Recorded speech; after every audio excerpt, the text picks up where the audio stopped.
تو اس آیت مبارکہ میں جو ادب ہمیں سکھایا جا رہا ہے وہ ہے کہ کسی کا مذاق نہ اڑایا جائے جس سے اس کی تحقیر اور اس کی تذلیل مقصود ہو،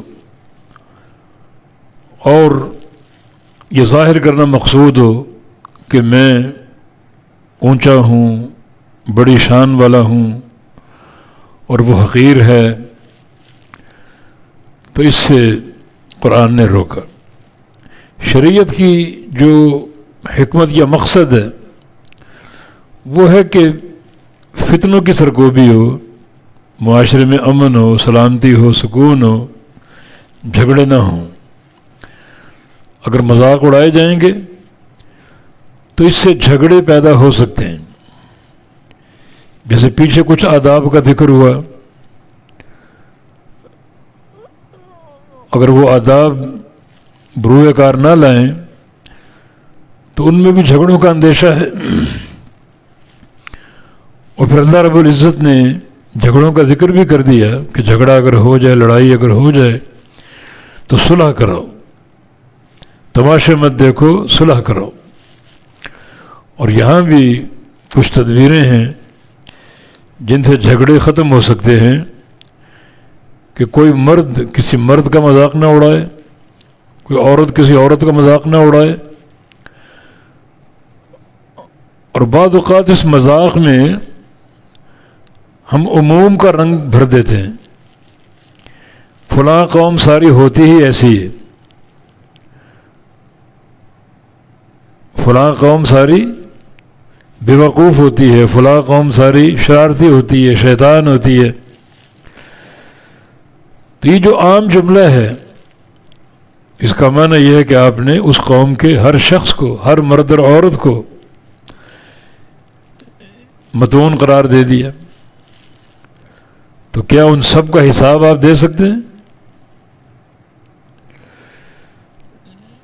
تو بہت بڑی بات ہے یہ۔ تو اللہ رب العزت نے اس مسئلے کا بالکل سدے باب کر دیا کہ مذاق نہ اڑاؤ، ایسا مذاق جو تحقیر اور تذلیل پر مبنی ہو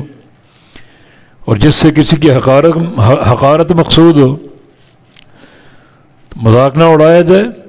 نہ کوئی مرد کسی مرد کا، نہ کوئی عورت کسی عورت کا۔ عورت کا ذکر کیوں کیا خاص؟ جب مردوں کے پیچھے ذکر آ گیا، اور نبی علیہ السلام کا فرمان بھی ہے کہ النساء شقائق الرجال،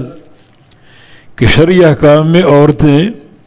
مردوں کے ہم مثل ہیں، یعنی عام خطاب مردوں سے ہی ہوتا ہے اور اس میں عورتیں شامل ہوتی ہیں، جیسے اقیم الصلاۃ مردوں کو خطاب، مذکر کا صیغہ ہے یہ، نماز قائم کرو، تو نماز صرف مردوں پر ہی نہیں، عورتوں پر بھی فرض ہے۔ تو احکام کی پابندی میں عورتیں مردوں کے ہم مثل ہیں۔ اسی طرح یہاں جب قوم کا ذکر آ گیا، کوئی قوم کسی قوم کا مذاق نہ اڑائے، تو یہ سب عام ہے، یہ مرد بھی شامل ہیں، عورتیں بھی شامل ہیں، مگر عورتوں کا ذکر الگ سے کیا گیا کہ کوئی عورت کسی عورت کا مذاق نہ اڑائے، اس لیے کہ عام طور پہ یہ خامی اور یہ خرابی اور یہ گناہ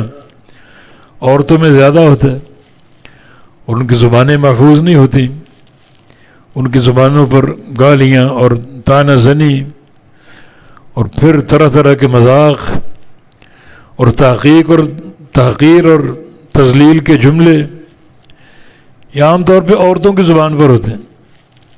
تو اس لیے شریعت نے خاص طور پہ، حالانکہ مردوں کا ذکر کر دیا، اس میں عورتیں بھی شامل ہیں، مگر الگ سے عورتوں کو حکم دیا کہ کسی عورت کا مذاق نہ اڑائیں،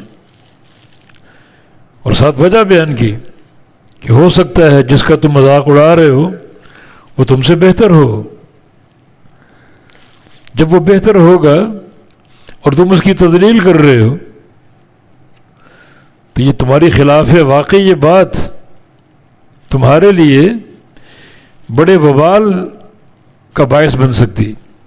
ایک بندہ نیک ہے، متقی ہے، تم سے بہتر ہے، ایمان میں، عمل میں، عقیدے میں تم سے بہتر ہے، اور تم اس کا مذاق اڑا رہے ہو۔ تو اس کی نیکی اور تقوی جو تم سے بڑھ کر ہے اور تم اس کا مذاق اڑاتے ہو تو یہ آپ کے لیے بڑا وبال بن سکتی.